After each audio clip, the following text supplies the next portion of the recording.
All right, so we're going to take a deep dive today into a story that it's kind of wild, honestly, just a beard trim, right? But like this beard trim ended up just spiraling out of control for this family. Wow. And, you know, they used words like gobsmacked. Oh, jeez. Frustrated, even like furious. And it's not just about someone's personal grooming preference. Right. This is about a 91-year-old Sikh man who's hospitalized after a mini stroke in London.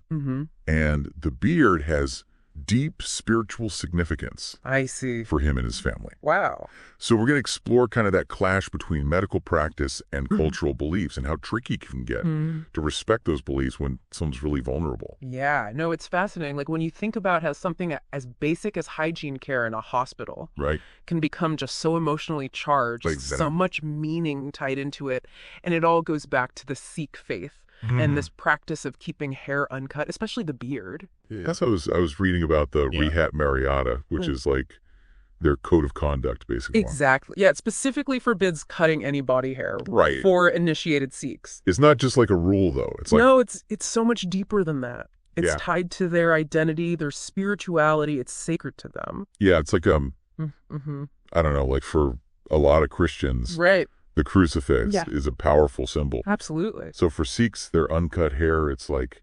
it's that same level of devotion. Yeah, a commitment to their faith. Yeah, a connection to the divine.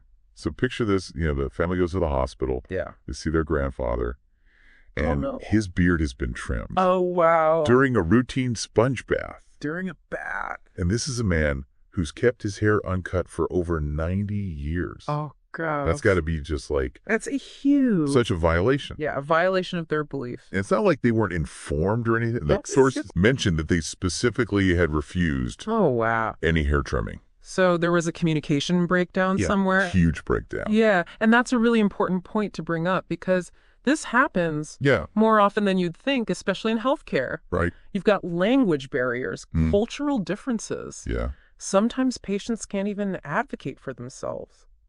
Makes you think, doesn't it? Yeah. If a simple beard trim can cause this much trouble, exactly, what happens when there's a bigger medical decision? Right, and that's where cultural competency in healthcare becomes vital. Right. It's not just about avoiding being offensive. It's about providing care that really respects the patient's beliefs. So the hospital did apologize. Called it a genuine mistake. They want to support the family, but... yeah. An apology is a good first step. But it doesn't really solve the bigger problem. No. The family's calling for better awareness and training, and this points to a systemic issue. Like, think about it. Hospitals are always investing in fancy medical technology. Right. But what about investing in cultural sensitivity? Exactly. That could prevent these issues. It's a much better investment. So what does that training actually look like? Well, there's a lot of evidence-based approaches. Okay. They could make cultural competency training mandatory for all the staff, have clear communication protocols that take language and culture into account, and even use visuals or translated material. Oh, that's a good idea. Yeah, to explain things to patients. I was going to say, like, maybe a cultural guide. Yes, exactly. That'd be super helpful. Something that explains, you know, like in this case, the uncut hair, that kind of thing. Yeah, being proactive like that could make a huge difference. Absolutely, and it builds trust with patients. Right. Improves the overall quality of care. So it's not just reacting after a mistake. Right. It's about preventing misunderstandings in the first place. Exactly. It's going from, we're sorry, to, we understand. We respect you. Yeah, from the very beginning. So we've talked about this specific incident, this clash of cultures. Yeah. And how important it is to have more sensitivity in healthcare. Absolutely. It's a reminder that even with the best intentions, things can go wrong. It can.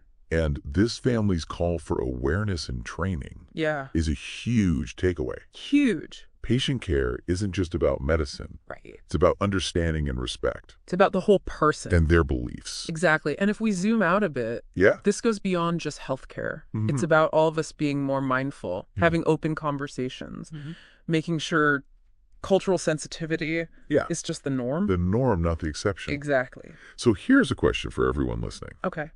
How can we, as individuals and as a society bridge these cultural gaps? Yeah, how do we make sure? How to make sure respect is just part of everything we do. Woven into our interactions, our systems, our daily lives. Our everyday lives. Yeah, it's a challenge for sure. Big challenge. But it's an important one. Absolutely. Especially as the world gets more diverse and connected. More connected. Yeah. Something we got to figure out. We do.